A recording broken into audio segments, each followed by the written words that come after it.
بسم اللہ الرحمن الرحیم۔ بچوں کے ساتھ جنسی زیادتی کے واقعات میں روز بروز اضافہ ہوتا جا رہا ہے،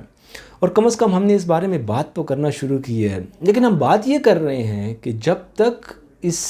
جرم کے کرنے والے کو سر عام سزائے موت نہیں دی جائے گی تو یہ مسئلہ حل نہیں ہوگا۔ دیکھیے، یہ اتنا آسان نہیں ہے کہ ہم ایسے مجرموں کو سر عام پھانسی دیں۔ حکومت کے اندر اس بارے میں مخالفت ہو رہی ہے، جبکہ سپریم کورٹ کا فیصلہ موجود ہے، تو وہ ان سب کے ہوتے ہوئے یہ کرنا اتنا آسان نہیں ہے۔ دیکھیے، ہماری فطرت انسانی میں اچھائی اور برائی کا احساس موجود ہے، ہمیں برائی سے تکلیف ہوتی ہے، ان واقعات سے ہمیں تکلیف ہو رہی ہے، لیکن ہم اپنے آپ کو کیسے مطمئن کرتے ہیں؟ یا ہم اس بارے میں تبصرہ کر لیتے ہیں، یا سوشل میڈیا پہ کچھ لکھ دیتے ہیں، یا پھر کہتے ہیں کہ اللہ تعالیٰ یہ ہم پہ رحم کرے، ہمیں کچھ نہ کرنا پڑے، اور اب ہم یہ کر رہے ہیں کہ سزائے موت دی جائے، سر عام لٹکایا جائے، اس کے علاوہ کوئی حل نہیں ہے۔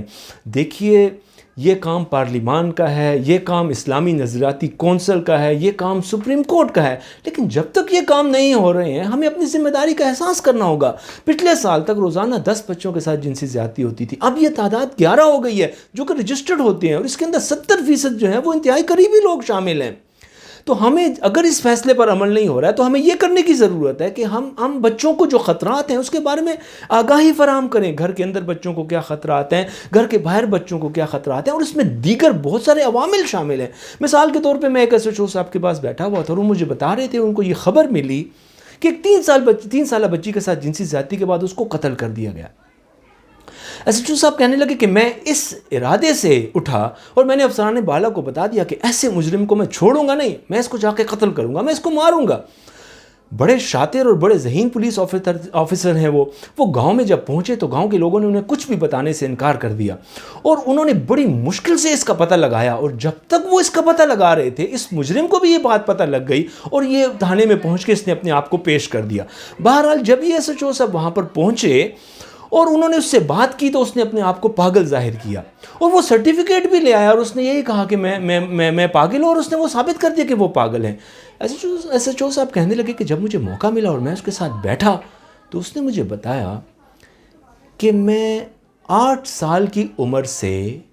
ایک بس اڈے پر کام کرتا ہوں، اور 8 سال کی عمر سے لے کر اب تک میرے ساتھ بے شمار مرتبہ جنسی زیادتی ہوئی ہے۔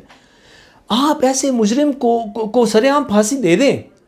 لیکن اس بات کا بھی تو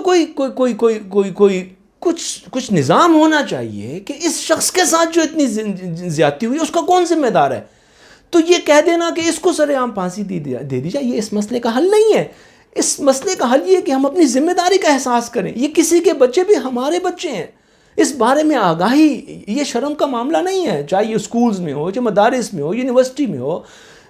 کسی بھی جگہ ہو، لیکن اس بارے میں جب تک ہم اپنی ذمہ داری کا احساس نہیں کریں گے، حکومتوں پہ ڈالنے سے بات نہیں بنے گی، پولیس پر ڈالنے سے بات نہیں بنے گی۔ تو میری بڑی ہمدردانہ گزارش ہے کہ ہم سب اس بارے میں اپنی ذمہ داری کا احساس کریں اور ہم اپنے حصے کا کام کریں۔ بہت بہت شکریہ۔